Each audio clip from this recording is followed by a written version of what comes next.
नमस्कार रसिक हो. पेशवेकालीन पाणी पुरवठा यंत्रणा, शोध आणि बोध.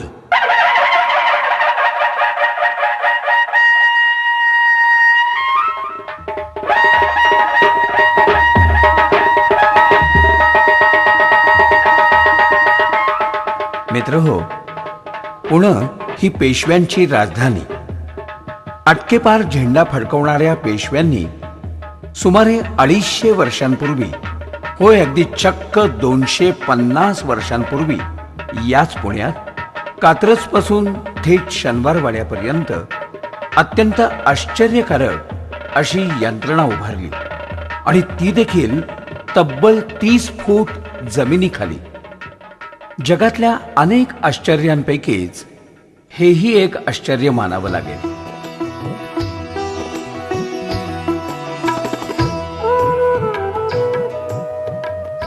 सन 1749 श्रीमंत बाळाजी पेशवे यांच्या पुढाकारानं नागरिकांना पाणी मिळावं यासाठी ही अद्भुत यंत्रणा उभारण्यात आली. त्यासाठी अस्सल देशी तंत्रज्ञान वापरून तब्बल 8 किलोमीटर लांबीचं हे बंदिस्त भुयार जमिनीपासून 30 फूट खाली बांधण्यात आलं. चुना आणि गच्ची विटांच्या सहाय्यानं बांधण्यात आलेलं हे भुयार कात्रज पासून इंदिरानगर, पद्मावती, अरण्येश्वर, सणस चौक, वाडिया हॉस्पिटल, काळा हौद, बदामी हौद, भाऊ महाराज बोळ, तुळशीबाग, कोतवाल चवडी, फरसखाना, नानावाडा मार्गे थेट शनिवारवाड्यापर्यंत पोहोचतं. वाटेतले अनेक वाडे, हौद, विहिरी यांना मुबलक पाणी देत देत अखेरीला हे पाणी अमृतेश्वर आणि ओंकारेश्वर घाटांपाशी तशाच भूमिगत मार्गानं नदीला मिळतं. मित्र हो, गेली 250 वर्ष यातनं अखंड पाणी वाहत आहे. अगदी आजही तब्बल 4 फूट उंचीचा हा खळाळता प्रवाह म्हणजे निसर्ग आणि मानवी कल्पकता यांचा अपूर्व संगम आहे. सुमारे 6 फूट उंच आणि 2.5 फूट रुंद अशा 8 किलोमीटर लांबीच्या या सलग भुयाराची माहिती गेल्या 250 वर्षात अनेकांना होती.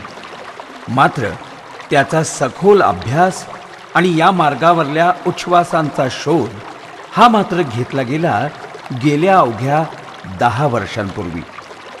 पुण्यातले श्रीकृष्ण भागवत, श्रीराम भागवत आणि नंदकुमार बानगुडे या 3 तरुण अभ्यासकांनी गेल्या 10-12 वर्षात जवळजवळ संपूर्ण मार्ग इथं शोधून काढला.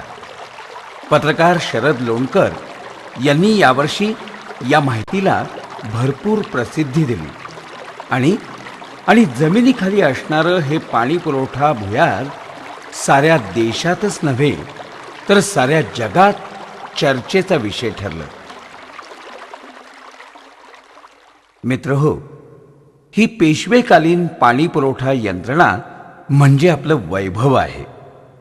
या यंत्रणेचं जतन अगदी व्हायलाच हवं. जगाला थक्क करणारा हा ठेवा आपल्या पुण्यात आहे याचा आपल्या प्रत्येकालाच अभिमान आहे.